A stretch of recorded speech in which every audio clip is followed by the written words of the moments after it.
Hi guys, welcome to today's lesson. So I'm going to be carrying on with this, I'm doing an iPad sketch.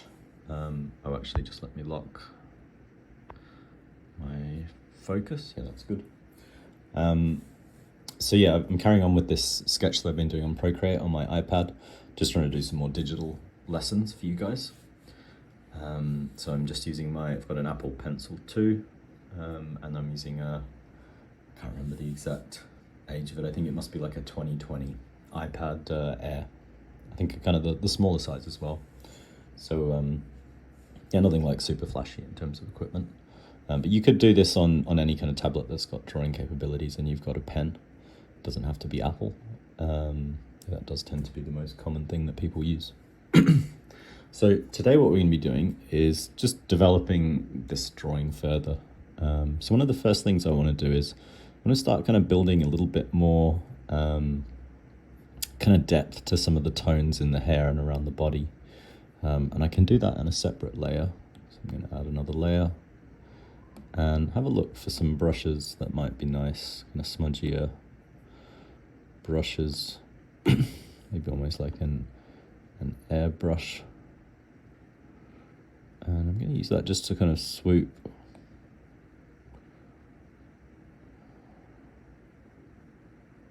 over this background.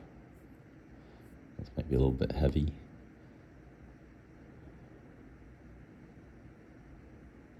This is a pressure sensitive brush, so if I press a little bit more down while I'm applying the layer, it's going to go a little bit darker. And can do the same over her clothing down here.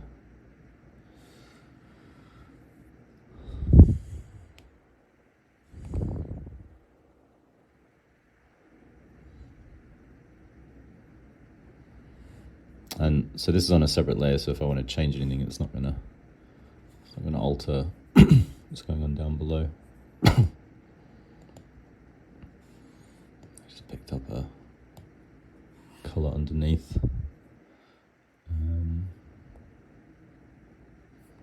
More of a mid-tone colour. So I'll pull that down over the parts of the face as well. And I can make the layer actually, I'm going to merge it eventually, but I can make it a darken layer, I think should work. So not darken, so what I'm going to use, no, overlay. So if I use overlay,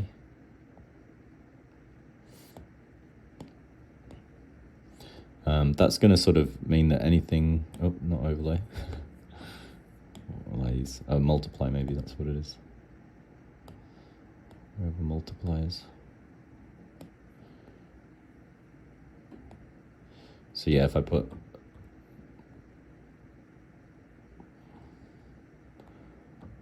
get rid of that and then change this to a multiply layer. Now if I kind of wash, if I'm kind of laying darker tones over,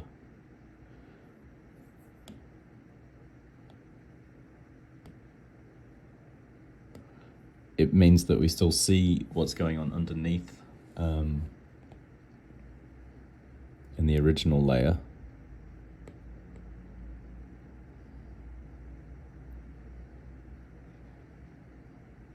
So almost like a glaze, you can see that's starting to push the value difference a little bit more. And I can use a darker color there as well. And I'll only do this for a little bit. I'm just doing it to quickly adjust my tones. Now, it's not as easy to do this if you're working in any other medium than digital, but it's one of the strengths of digital that you can sort of just rapidly do these sorts of passes and just kind of tweak all the values, but with quite a lot of control. So I could swap back to what I was using before. I was just sketching tool. I was using the Procreate pencil, so if I wanted to use that to do the same thing, I can reinforce tones here and there.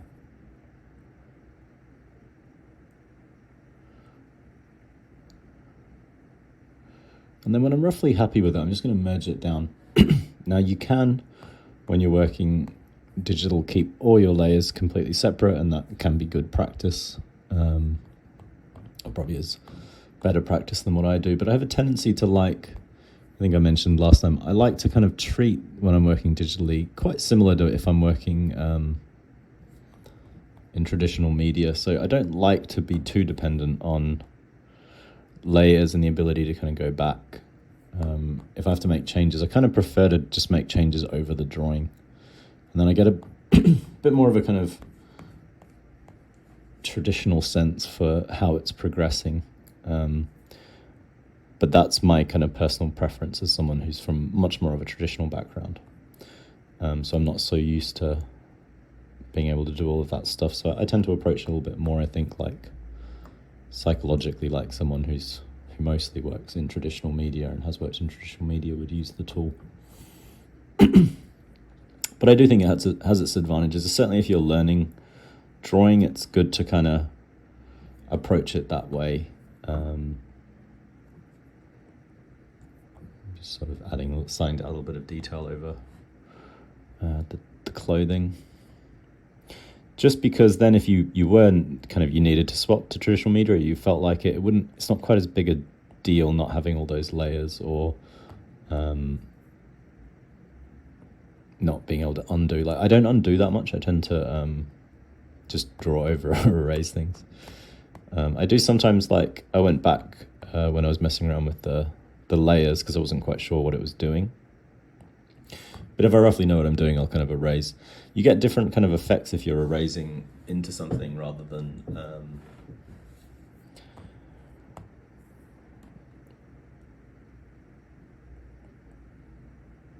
just kind of going back and allowing everything to be perfect. 'Cause sometimes you get quite nice, like even in traditional media, you get nice effects when you're doing things like erasing. So I don't like to cut that out too much just because I'm working digitally. And again, that's personal. You can use all of those tools. So what I'm going to do now, I'm going to take my smudge tool, which is up here, and I'll take a soft airbrush and make it not too strong. And on this layer,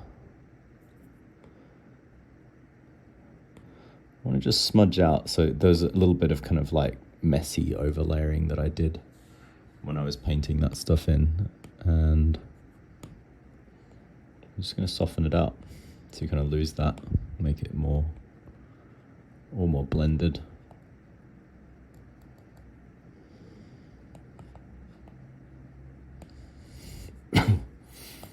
Especially over the skin, but I'll do it over the background as well, so we can let that all just sort of soften out.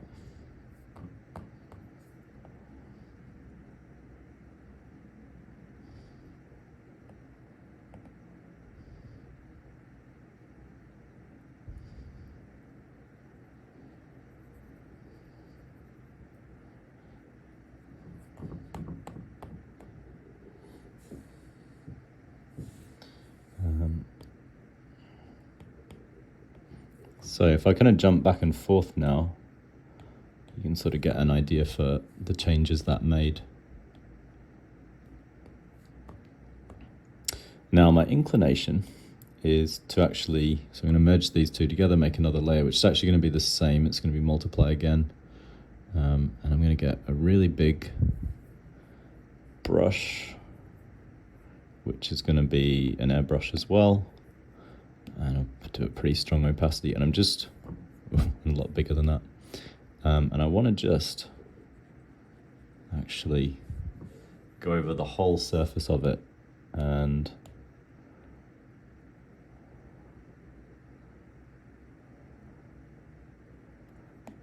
pull it to sort of about this point. So even a little bit darker before I carry on drawing. And what that's going to do is, it means that my white point, like everything that's completely white, is going to be a little bit darker. So then, if I do take white, and I've got something like my sketching pencil and I draw that over.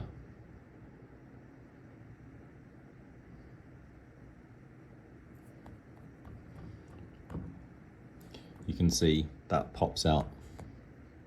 So it allows us to do highlights if we do that. And it's the same as you can do that when you're painting in traditional media. You can do a glaze over a painting.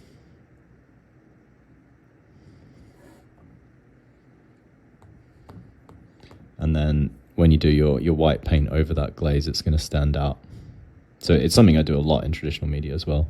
It's not a kind of specific to digital tool, but it's very quick to do in digital. So I'm shifting that highlight across a little bit.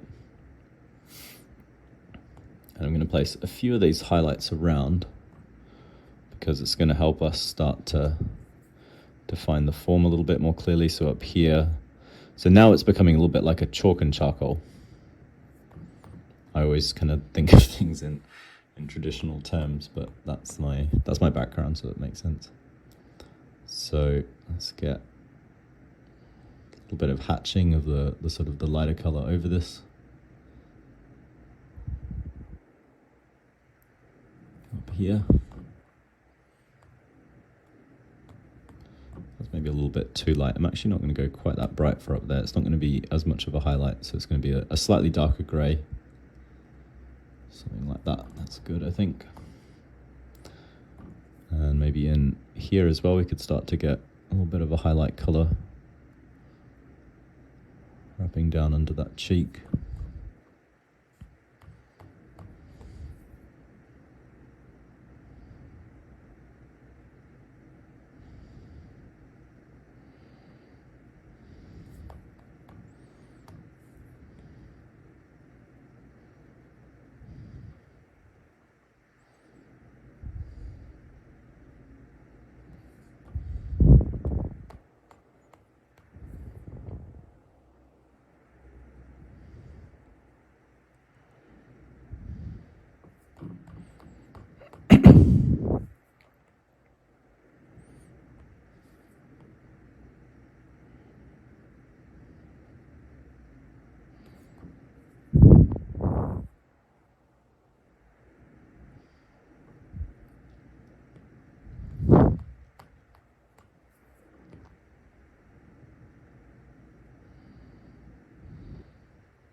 So you can see now with the white, we're starting to kind of define more of these forms. I can define the outer edge of that bridge of the nose. A little bit into some of the reflected lights.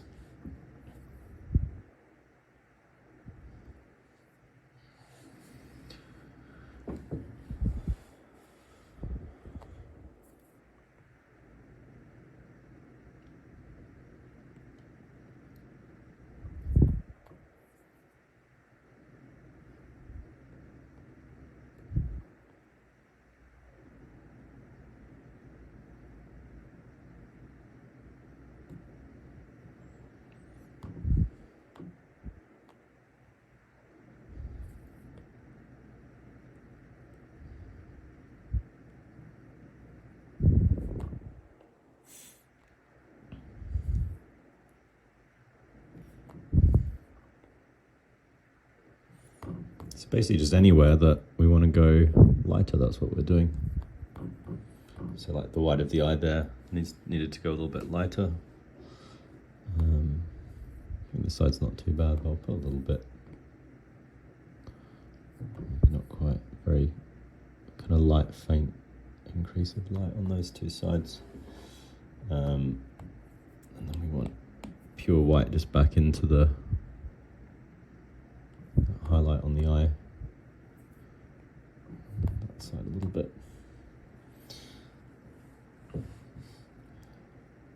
But definitely that's starting to kind of flesh the face out a lot more nicely. The same a little bit down this neck.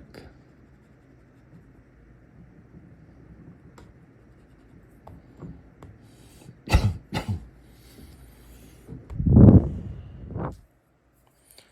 it's not looking too bad, so I'm using that to eyedropper pick. I'm going to go in and just sort of make symmetrical and soften out these nose shapes somewhat.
So using this light, trying to use this lighter tone, pick a little bit more of that up.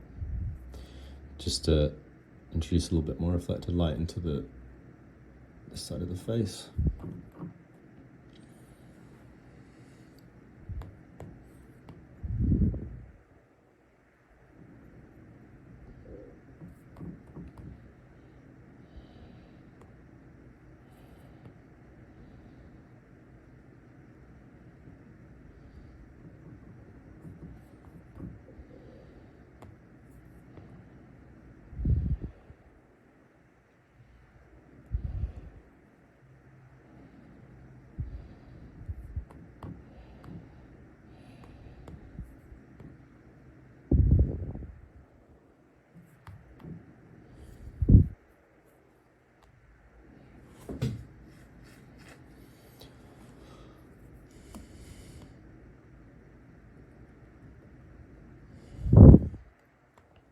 So you can see it's a really good way just to practice what you would do if you're working in pencil or chalk and charcoal. If you've got a tablet, you're not using loads of media, you're not using lots of tools, you can sort of go back and see what you did. So as a learning device, even if you are working traditionally a lot, this is really useful. So I would definitely highly recommend, if you're able to, incorporating it into your process. And I use it a lot for planning, prepping, and making. I do a lot of commissions.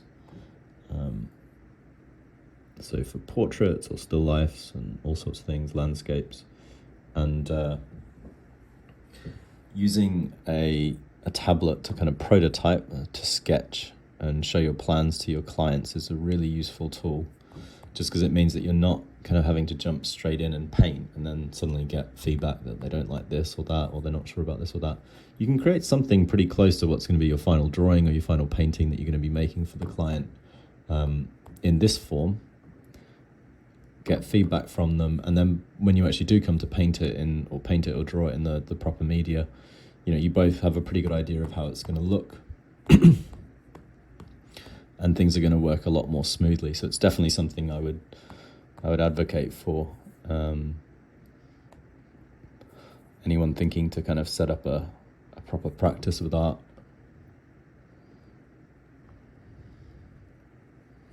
That it's just such a useful tool that it's a shame to not kind of have in your arsenal as a modern day artist. That's beyond like all the if you're interested in going into more of a kind of illustration route or concept art, working in film, video games, etc.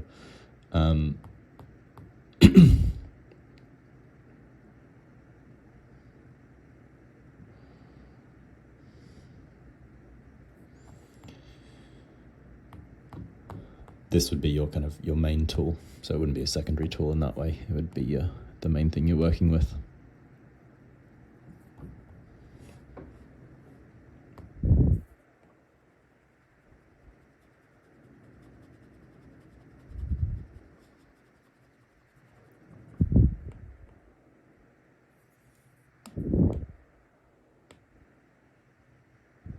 Just a little bit of smudging back over some of this stuff in the neck.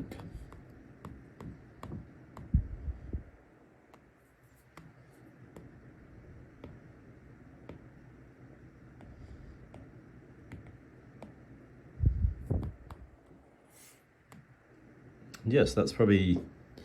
Well, let me just do one more thing which I'd actually been meaning to do from the very beginning, which was...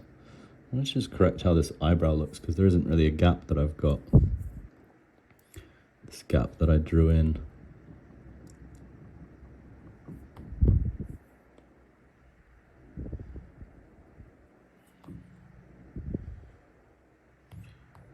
I need to get rid of that.